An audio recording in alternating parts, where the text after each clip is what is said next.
ഈ ഒരു പോസ്റ്റ് ഒന്ന് ശ്രദ്ധിച്ചു നോക്കിയേ.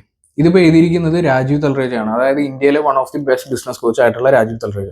ഇതിൽ പറയുന്ന കാര്യം എന്ന് വെച്ചിട്ടുണ്ടെങ്കിൽ ഇന്ത്യയിലെ ഐഡിയൽ റിട്ടയർമെന്റ് ഒരു ഏജ് ആയിട്ടുണ്ടായിരുന്നത് ഒരു 60 to 65 ആണ്. പക്ഷെ അതിപ്പോ അൺഫോർച്ചുനേറ്റ്ലി 40 to 45 എന്നുള്ള രീതിയിലേക്ക് വന്നിരിക്കുന്നു. അത് ഈ പോസ്റ്റ് ഇറങ്ങിയത് കുറച്ച് ദിവസം മുമ്പാണ്. കുറച്ച് ദിവസം എന്ന് പറഞ്ഞു കഴിഞ്ഞാൽ ഒരു 2-3 months ബാക്ക് ആണ് ഈ ഒരു പോസ്റ്റ് അദ്ദേഹം പോസ്റ്റ് ചെയ്തത്.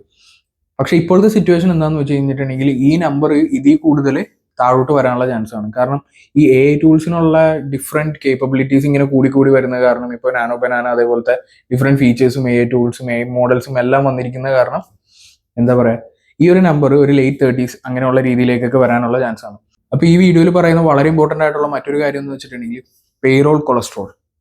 എന്താണെന്ന് വെച്ച് കഴിഞ്ഞിട്ടുണ്ടെങ്കിൽ നമ്മൾ മിഡിൽ ലെവൽ മാനേജേഴ്സോ അല്ലെങ്കിൽ നമ്മളിപ്പോൾ ഫോർ എക്സാമ്പിൾ ലേറ്റ് 30s അല്ലെങ്കിൽ ഏർലി 40s നിൽക്കുന്ന ഒരു ടൈമിൽ നമ്മളൊരു നല്ലൊരു പൊസിഷനിലേക്ക് വർക്കപ്പ് ചെയ്തിട്ടുണ്ടാവും ഒരു കോർപ്പറേറ്റ് കമ്പനിയിൽ. നല്ലൊരു രീതിയിലുള്ള ഫിനാൻഷ്യൽ ഇൻകമും നമ്മൾ ജനറേറ്റ് ചെയ്യുന്നുണ്ടാവും. പക്ഷെ അത് കമ്പനീസിന് അത് ഐഡിയൽ ആണോ എന്നുള്ള രീതിയിലാണ്.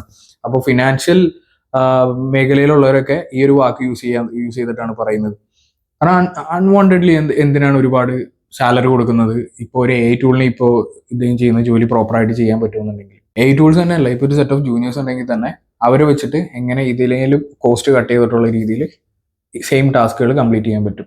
ഇനിയിപ്പോൾ ഉള്ള സിറ്റുവേഷൻ എന്താണെന്ന് വെച്ച് കഴിഞ്ഞിട്ടുണ്ടെങ്കിൽ AIക്ക് റീപ്ലേസ് ചെയ്യാൻ പറ്റാത്ത സ്കിൽസ് കുറയും.